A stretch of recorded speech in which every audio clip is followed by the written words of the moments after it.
Vamos direto para a entrevista do dia com a Denise Campos de Toledo. E vamos falar agora sobre os desafios e planos do próximo governo na área da saúde. Eu converso com Humberto Costa, que é senador pelo PT de Pernambuco e membro da equipe de transição da saúde. Senador, boa noite. Boa noite, prazer falar com você.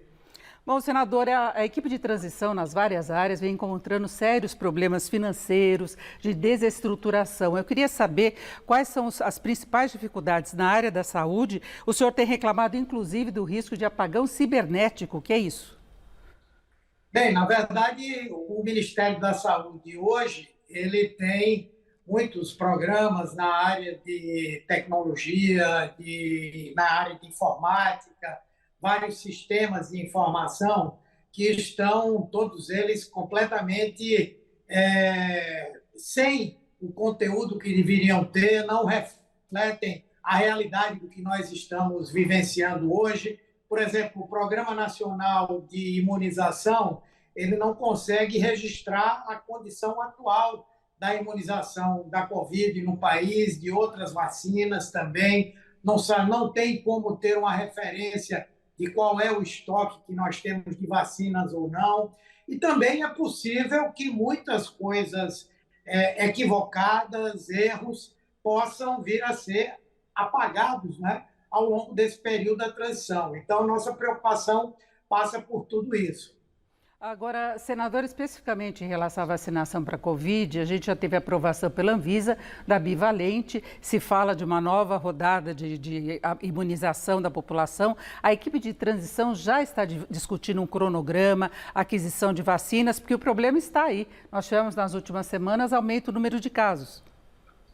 Sim, na verdade, nós tivemos acesso a informações que tratam de um contrato de 100 milhões de doses de vacinas, que inclusive atendem a todas as faixas etárias e envolvem inclusive essa própria vacina bivalente.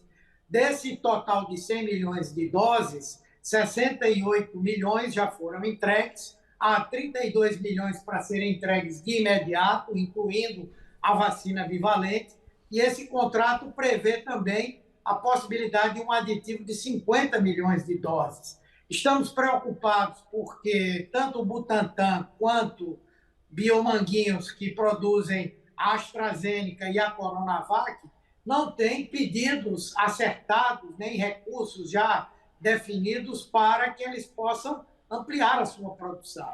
Porque uma das coisas que nós vamos ter que fazer é melhorar o reforço da vacina para a Covid, vacinar as crianças de 6 meses a 3 anos e as demais crianças, além do reforço com a terceira e quarta doses. Esse contrato é com a Pfizer e haveria condições de iniciar essa aplicação já no começo de 2023? É possível começar já agora. Nós estamos fazendo gestões, afinal de contas, nós não somos governo ainda, mas nós estamos pedindo que essas vacinas que chegarão agora no começo de dezembro, elas possam de imediato serem aplicadas, tanto entre as crianças que têm tido um aumento do número de casos e de mortes, quanto também para aquelas populações mais vulneráveis em relação a essa nova cepa da Ômicron. Né? Então, essas vacinas bivalentes, elas poderiam já começar a ser aplicadas para pessoas idosas, para pessoas que têm algum tipo de doença associada e para pessoas também que estão imunodeprimidas, seja porque fizeram transplantes ou por outras razões quaisquer. Então, acreditamos que seria possível que o governo já pudesse, desde agora, desenvolver um plano de vacinação. Agora, senadora, a gente tem essa preocupação com relação ao coronavírus por causa da pandemia. Agora, o Brasil está atrasado na vacinação de crianças de uma forma assustadora, inclusive com o risco de volta de doenças que estavam totalmente controladas, não é?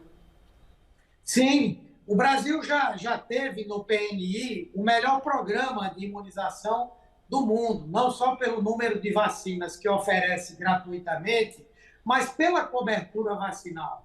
Até 2016, nossos índices de cobertura eram na ordem de 95% das principais vacinas. E hoje, uma das vacinas mais importantes, que é a da poliomielite, tem uma cobertura de 50% da população. Então, uma doença que está erradicada há mais de 40 anos, ela pode voltar. Por isso que quando o novo ministério assumir, o novo ministro ou ministra assumir, uma das primeiras coisas que vai desenvolver é um trabalho com uma ampla campanha para estimular a vacinação. Lógico que isso tem que ser organizado, articulado com os estados e os municípios, mas tem que começar logo. E é essa uma das principais recomendações que o grupo de transição deve fazer ao futuro ministro da Saúde. Agora, senador, em relação ao SUS, o presidente Lula, presidente eleito, chegou a falar em zerar a fila. E a gente sabe que há necessidade de uma reestruturação, de um trabalho conjunto, inclusive com o atendimento das prefeituras e municípios. Como é que está indo a discussão nesse sentido? Bom, são duas coisas. A primeira é nós reduzirmos significativamente a demanda reprimida pela pandemia. Gente que não pôde ter sua consulta, sua cirurgia, seu exame, porque os hospitais estavam dedicados à Covid, ou porque elas não podiam ir nos hospitais porque poderiam estar quebrando o isolamento social. Então, tem uma demanda reprimida que precisa ser diminuída urgentemente. Isso, a ideia é fazer uma articulação com estados, municípios, para organizar o sistema de saúde para atender a isso, e chegarmos até o ponto, se for necessário, de adquirirmos serviços privados para reduzir essa fila. A outra coisa é um plano mais amplo, para enfrentar esse problema das filas, esse problema dos gargalos na área do atendimento especializado de uma forma mais permanente. Aí é um trabalho que precisa ser mais bem articulado, mas no imediato, o nosso objetivo é fazer com que aquela fila gigantesca que há hoje, ela possa ser diminuída de uma forma significativa no espaço de tempo curto. Agora, vai haver discussão de projetos junto aos estados e municípios também? Eu falo, por exemplo, dos municípios com as dificuldades relacionadas àquela questão do piso dos enfermeiros, né? Sim, essa é uma das preocupações, né?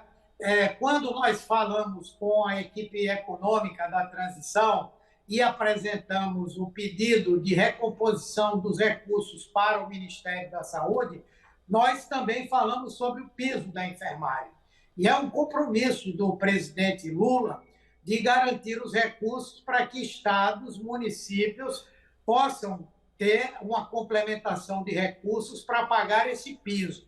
Ao mesmo tempo, nós vamos ter que discutir como fazer em relação às instituições filantrópicas, que vão sofrer também muito com os novos valores do piso salarial, mas também em relação ao setor privado, porque isso pode gerar uma onda de demissão importante.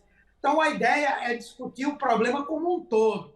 Porém, a nossa obrigação inicial e que nós vamos fazer é garantir que o SUS pague o piso salarial e que nós consigamos de imediato alguma coisa para que as filantrópicas paguem também. E vamos discutir como fazer para que o setor privado tenha a condição também de fazer esse pagamento, talvez algum tipo de desoneração, talvez uma linha de crédito especial. Enfim, essa discussão ela vai acontecer. Mas para o SUS, esses recursos, dentro da aprovação dessa chamada PEC da transição, eles já estão previstos. A PEC, ela limita, pode garantir, inclusive, liberação de recursos para medicamentos como farmácia popular, não é?